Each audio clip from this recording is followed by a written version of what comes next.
Place value. How much is that digit worth? Firstly, we're going to have a look at this word. What is a digit?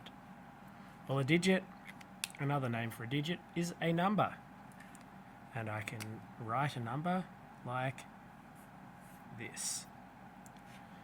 Now, when we think about place value, we're thinking about how much is that digit worth?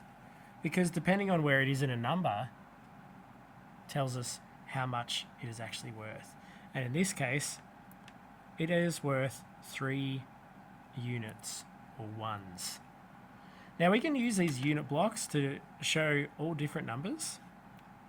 I could also draw it by drawing 1, 2, 3 circles, or 3 dots, or 3 squares, 3 of anything, 3.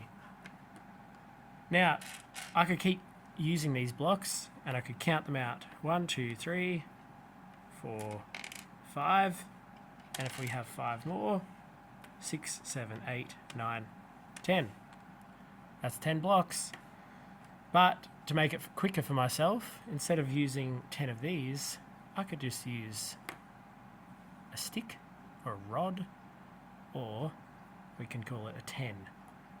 1 10 is 10 of these single ones. So I'm going to put this here. Move those out of the way.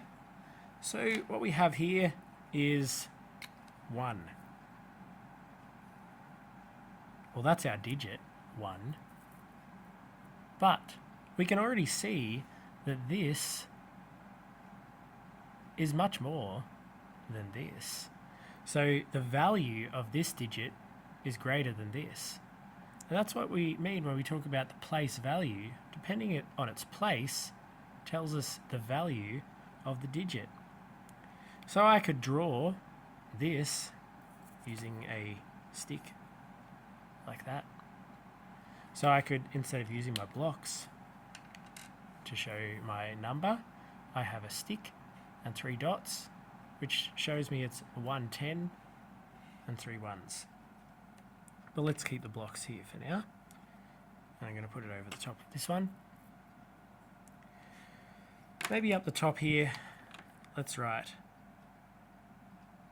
1s and 10s, just to remind us.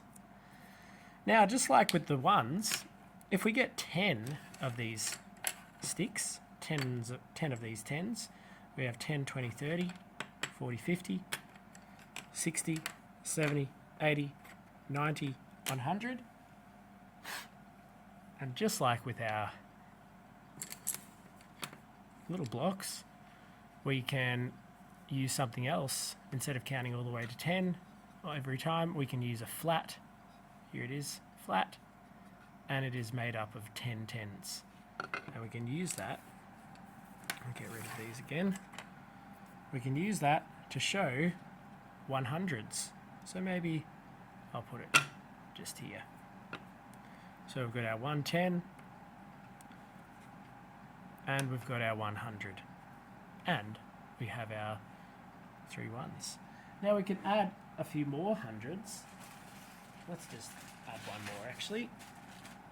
So we're going to have 200s, and I can write my digit in. Here it is. It's another digit in a different place.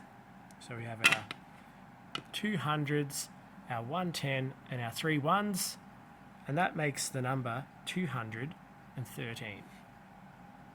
And all this is showing is that depending on where that digit is, tells us how much it's worth. In this case, if a digit is in the hundreds place, let's write it in. Hundreds. 100 with an S, then it's telling us that there are 200 of these single squares to make 2 of these.